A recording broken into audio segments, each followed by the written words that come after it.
Hey, if you found this podcast helpful, I would love if you made a donation. I'm staying at home with the baby and I can't keep the podcast going without your help. If I get 100 ladies to donate by October 1st, 2024, I'm starting a private Facebook group. I don't want to go to the ad or sponsorship route, and there are costs to keep the show going. This podcast began almost 2 years ago and has almost 100 episodes of stories from pregnant women over 40 to help you believe pregnancy at our age is possible. If you receive value from this show, even if it's as small as the price of a coffee, please donate through the link in the show notes or go to over40fabulousandpregnant.com and click donate at the top of the page. Thank you for making this podcast successful.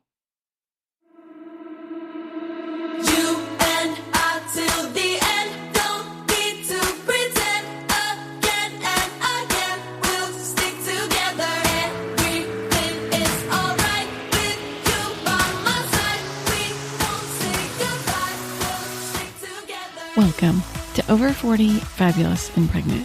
I am your host, Jamie Massey, and you are listening to bonus episode 1. If you're looking for pregnancy stories of women over 40, you've come to the right place, because today we are sharing a part of my story. If this is your first episode, it took us 3 years and 5 pregnancies for our rainbow baby using donor eggs. I'm 43 and 8 weeks postpartum with our first child.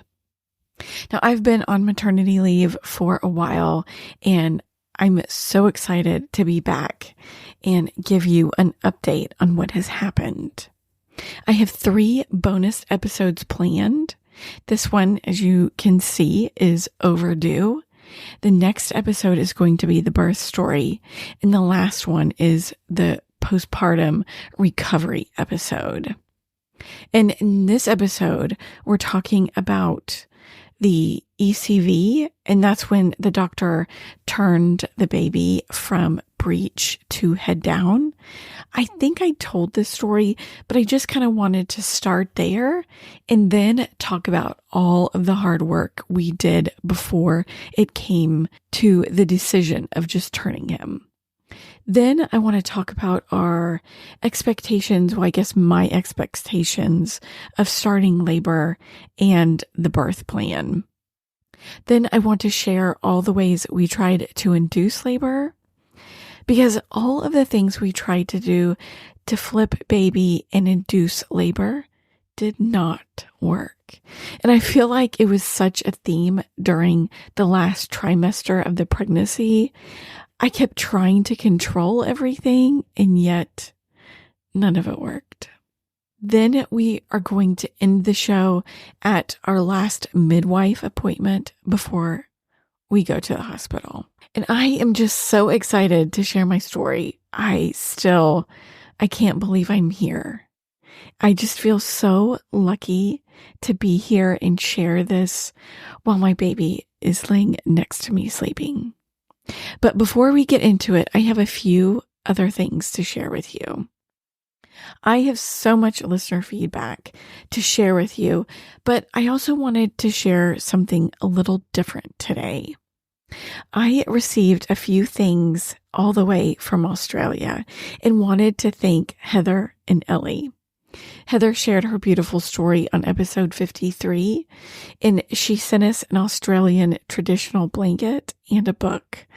The blanket practically lives on our car seat, and it's really special. And Ellie, all the way from episode 28, sent us a little robe with Carver's name on it. It's so adorable. I can't wait for him to wear it. So ladies, thank you. Thank you again. And I keep seeing pregnancy announcements from previous guests who are pregnant again. And I'm so excited for them. Grace from episode 7 had her 3rd baby at 51. She did do IVF. I'm like 99% sure from her stories that she told us. And she was also featured on People magazine Instagram page. So that's really awesome. And then Bethany from episode 31, she is in her third trimester, and I'm very excited for her too. Hopefully I can talk her into coming on the show again. And then Nana from episode 60, she is pregnant with her second. It's so exciting to see these women have multiple babies in their 40s. There are a few other guests from the show that have had more babies after being on the show, but they haven't shared it on social media. So I didn't want to take that away from them. But let's get into today's show. And let's start off with my expectations of labor and when it was going to begin.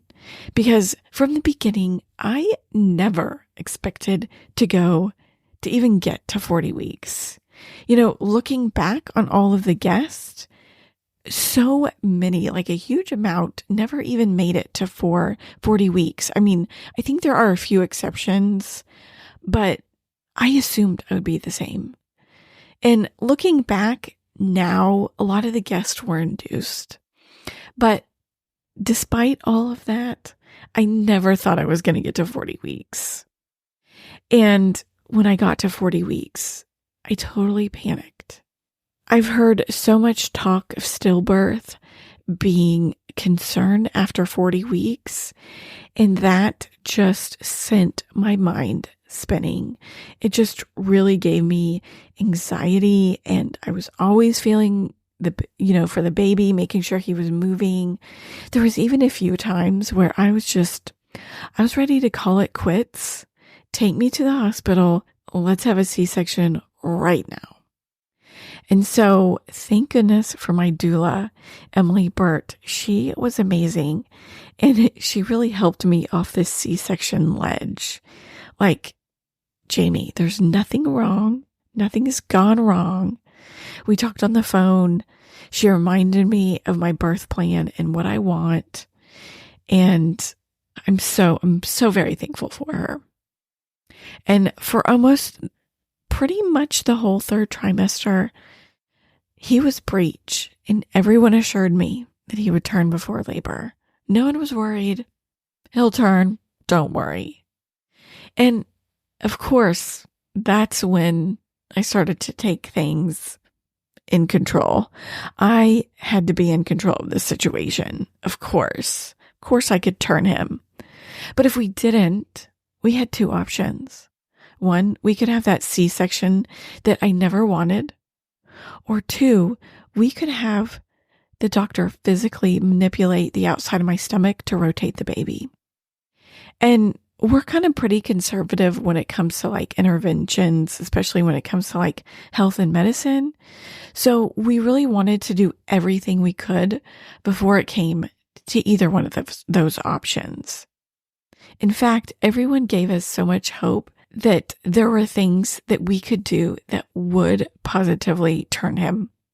It never occurred to me that we would have to make a decision. Like, it wasn't even an option. So the first thing we did that was, of course, recommended by many people was spinning babies. And we did this for every day for 2 weeks. And I know I've kind of complained about it, but it was really intense. It was like over an hour, some days, depending what day we were on. And everyone just assured me, just do it. It'll work. And if you haven't heard of it, it's kind of like a series of exercises.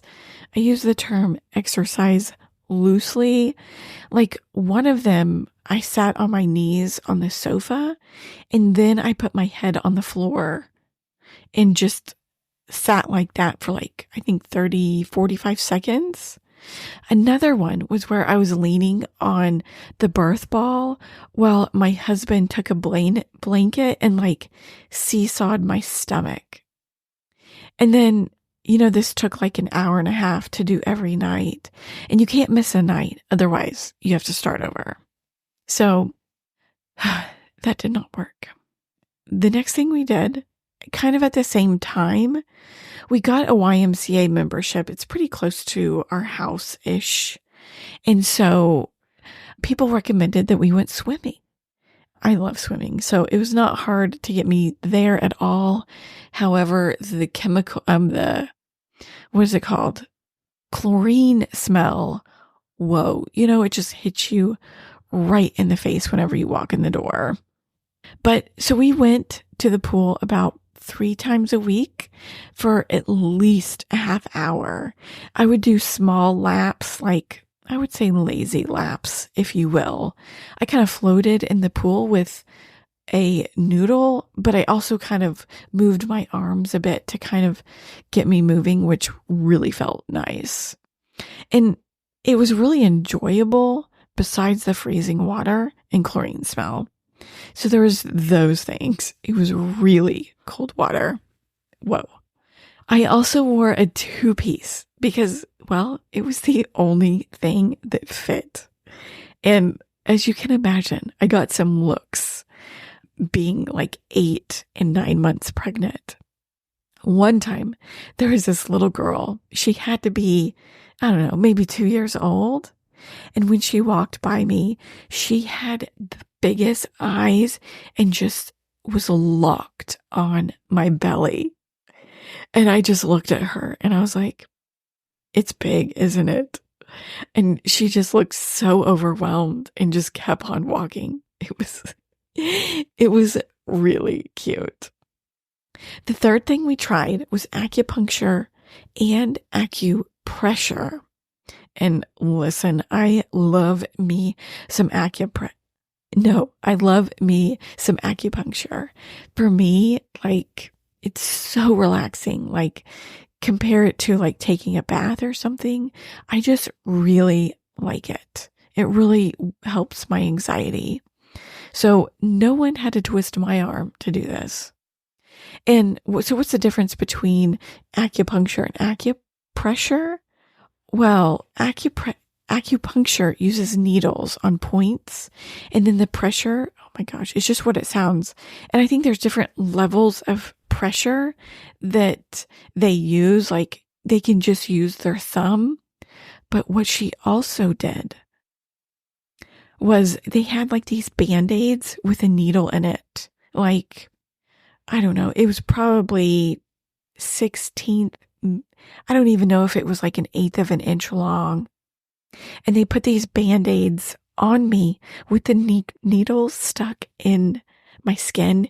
And then it was great practice for labor. Then she would massage the needle. I was like, oh God. Oh my gosh. It was great practice just on breathing. It was tough. It was challenging. And then I also went to the chiropractor. I also love going to the chiropractor. It feels amazing. But when you're pregnant and they bring these big pillows out and they say, lay on your belly. Oh, the first few times I was like, everything in my brain said, do not do this. Do not lay on your stomach. But I did, and it was great. The first chiropractor I went to, it wasn't, I didn't see a change. Like, there's nothing wrong with her personally. I just didn't see a lot of the changes. So we ended up switching to the acupuncture and chiropractor in South Lake. I loved them so much, but going to South Lake is also a pain because there's just like no highways, but anyway, that's here nor there. And so I heard so much confidence that one or all of these would work, and that I never expected we'd have to get a doctor to turn him, but we did. We were not successful getting him to flip down with any of those options. So we decided to go with the less invasive option of the doctor flipping him after again discussing it with Emily. And she also kind of prepared us. She warned us that there would probably be an epidural for the pain. It would take at least 5 minutes for the procedure of turning him. And it would be in the OR because it might possibly lead to a C-section. Needless to say, all of that gave me top of the charts anxiety. For real. And so at 38 weeks, we went to the hospital, to the labor and delivery to turn him. I was hooked up to the monitors and had an IV just in case a C-section was needed.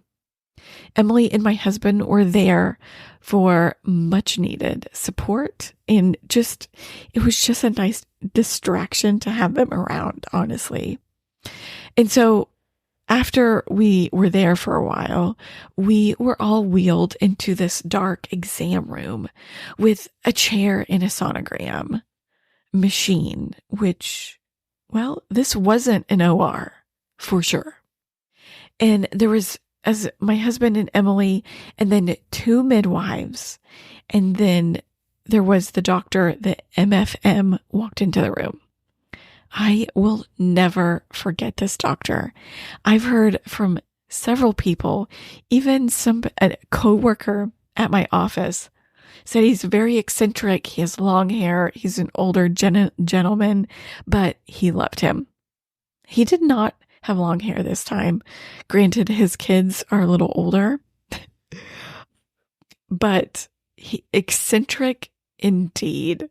He said he doesn't do epidurals. Like, it was a statement. This was not a recommendation. And next, we looked to see if the baby was still breech with the sonogram.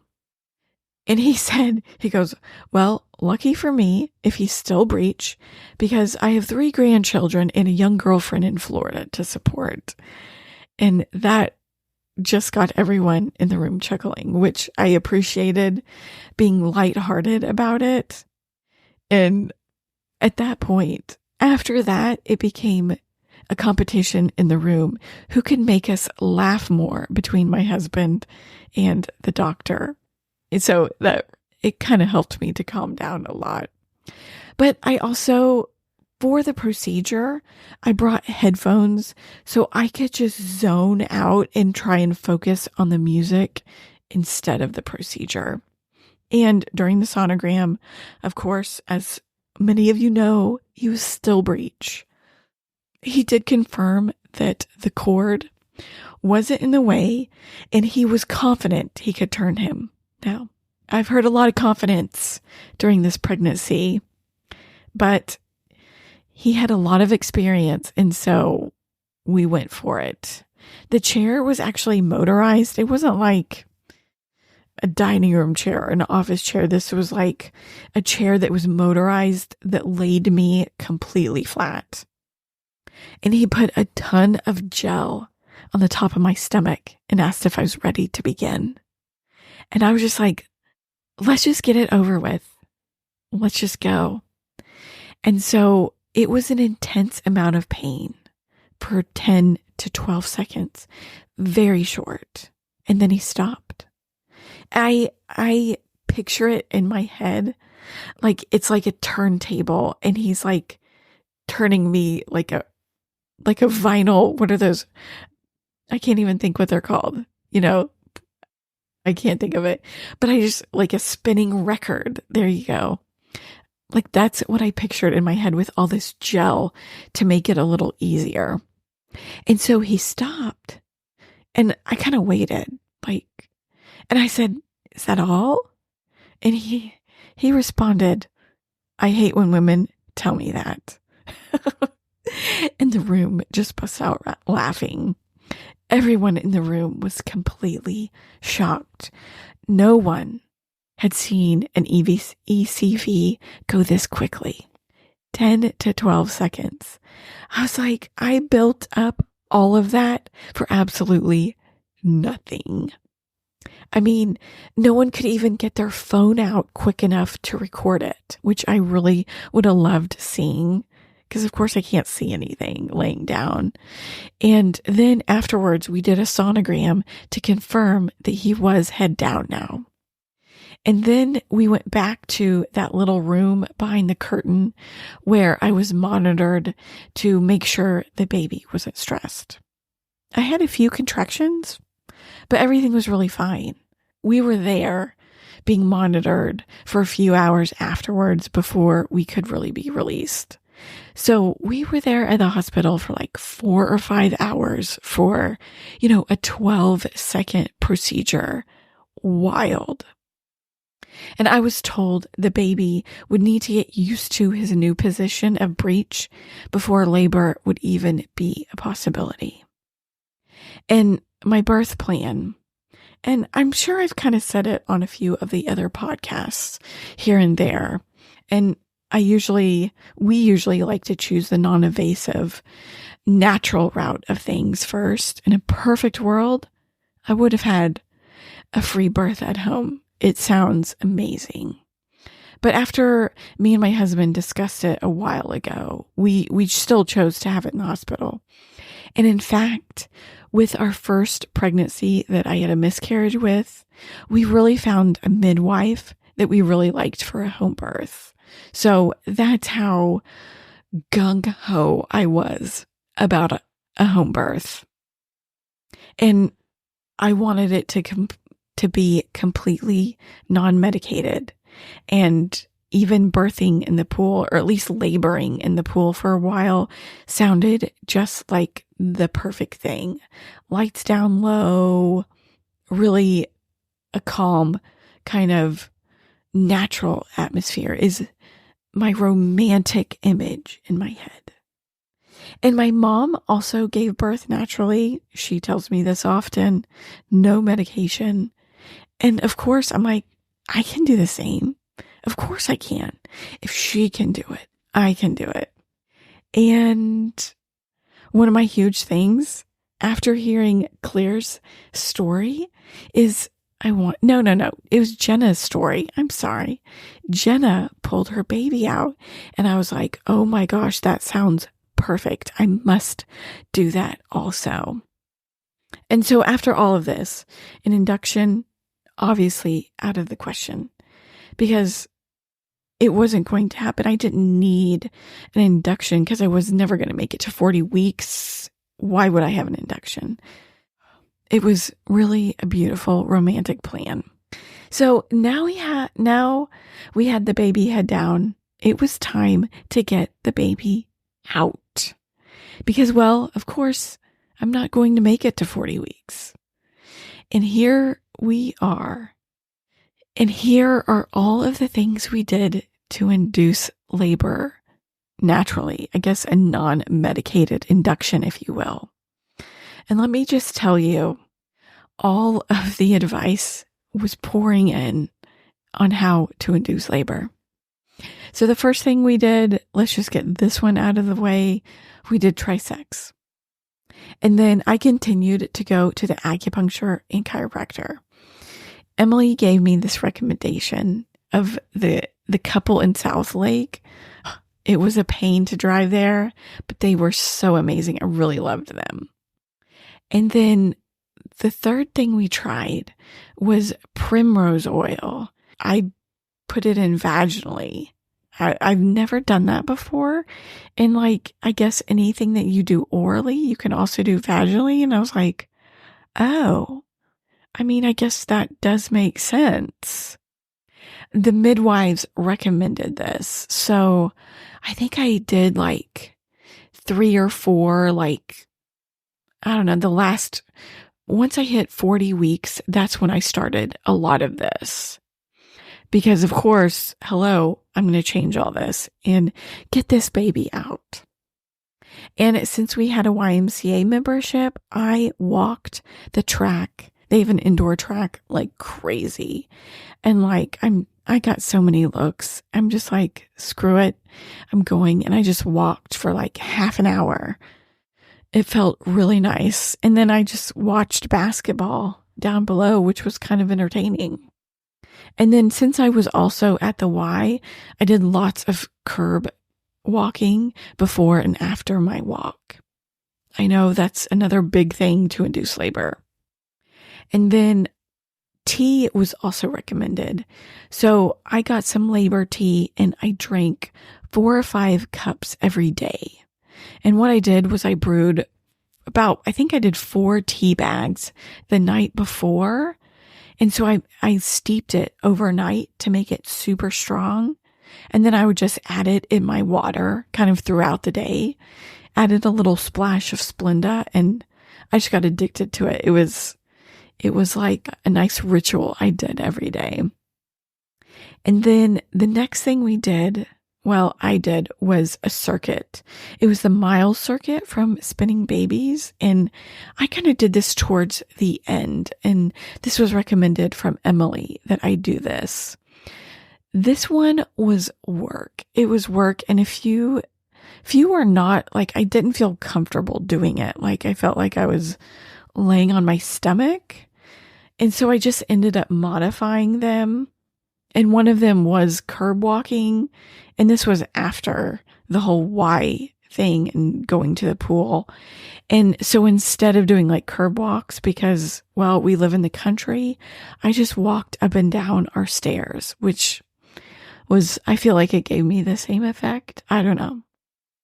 And then I just had a bad taste in my mouth from doing so many Spinning Babies that didn't work. So I didn't like doing this mile circuit. And, granted, I was totally biased. And then I also did the labor ball, of course. I sat on that thing during just watching TV shows, stuff like that. And then I also, on Instagram, I saw this girl doing pelvic floor exercises to induce labor. Also did that. It was kind of a lot of stretching and like just moving the pelvic floor. It was nice. Some of them were a little hard just because of my belly. They make it so easy when you're watching these Instagram videos. And I'm like, listen, my belly is way bigger than that. And then the last thing that we tried is we did a membrane sweep. And the midwife was so confident it was going to work. And I did have labor kind of starting, but then it stopped. So I think they call this prodromal labor. Yeah, I definitely had that 2 times. Also, after I did acupuncture, that also caused labor, and then it just stopped. One of the appointments, we almost did a second membrane sweep, but after she did the exam, she didn't think it would work. So I was like, I do not want to do that again. They're pretty painful. So I was just like, let's not do it if you don't think it's going to work. There's just no reason for that. And then part of the acupuncture, I forgot to mention, we did the moxibustion. I don't know if I'm saying that right, but she put kind of pressure on my toes, my pinky toes. And then that's when she lit some, I think, sage or something, and held it really close to my pinky. And she was like, I don't know if it was inducing labor or spinning the baby, but either way, that didn't work either. And it made me sad. But I also think doing that started labor. It could have also been what's it called? The acupressure. I also think that was really powerful. But doing all these things, it's kind of like you don't really know what really worked. And now when I say it started labor, it was really like prodromal labor. It was not real labor and it stopped. So, and then after I hit 21 weeks, I just said, screw it. I'm done trying to control everything. I was getting frustrated and sad and scared and all of the emotions. So those were the 10 things we did anyway, to circle back. And I heard so much advice to do this, to do that, to spin him, to induce labor. I'm like, I know, I'm already doing it. I really find unsolicited advice frustrating at best. So, and I know like having a baby brings all the unsolicited advice from everyone, even after you tell them, I don't appreciate unsolicited advice. So that was funny. And I still feel like I'm navigating some of that with a baby. And I'm sure I will be doing that for a long time. So I just need to get over it.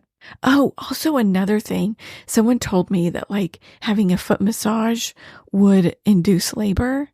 And so I was like, I told my friend, I'm like, let's get pedicures. Like, why not? It feels good. And I have nothing to lose at this point because I think I was 41 weeks one day whenever we had a pedicure together. And whenever we got a pedicure, I was like, screw it. And the lady at the counter, she goes, oh, how far along are you? And I'm like, no. She asked, oh, when is your due date? And I said, last week. And she's like, oh, that's great, congratulations. And I'm like, no, I'm 41 weeks, lady. I'm ready to get this baby out. So, anywho, I really went on a tangent.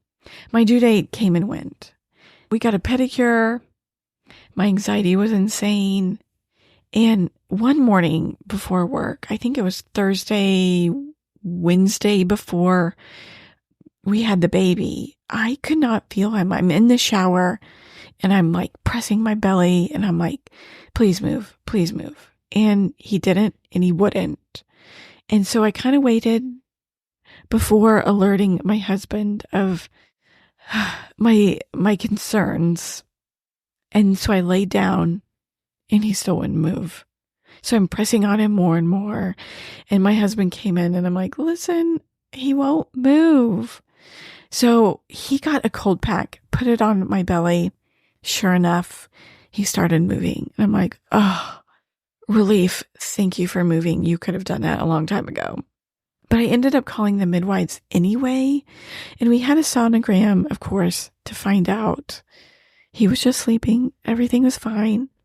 I mean, I had already been having non-stress tests like weekly for the last like 6 weeks. So it was really nothing new to have this done. And he was healthy every time, but the anxiety did not go away. And I guess that is one thing I want to stress. Like, I was stressed when I was trying to get pregnant. Then I'm pregnant and I'm still stressed and the anxiety is high. And it's almost like if you don't take care of your anxiety and your thoughts, it's just your anxiety is going to turn into something else. And that's one thing that I'm just sure of watching and like reflecting back on all this was it didn't matter. The anxiety was just going to change into something else. Pregnancy was not going to cure my anxiety because that's what I wanted. So I think it was a Thursday before I turned 41 weeks. I was really close to breaking down because I was just that worried. And so that day at work, I worked the whole time. And at lunch, I called my husband almost in tears. And I said, it's time to have an induction. The very thing I never wanted from the beginning. And he supported my decision. I'm very thankful. And after I calmed down at my desk, that's when I was going to call the midwives. But they called me. It was so bizarre. Like, I was going to call them and they ended up calling me before that. And they said, Jamie, we want you to come in today. I'm like, what do you mean today? I have an appointment tomorrow. I would rather just keep it tomorrow. And they're like, no. They want you to discuss an induction. So when can you come in today? 2 hours later, we went to our midwife appointment. How did they know? It was just so coincidental that all of that happened in a very short amount of time.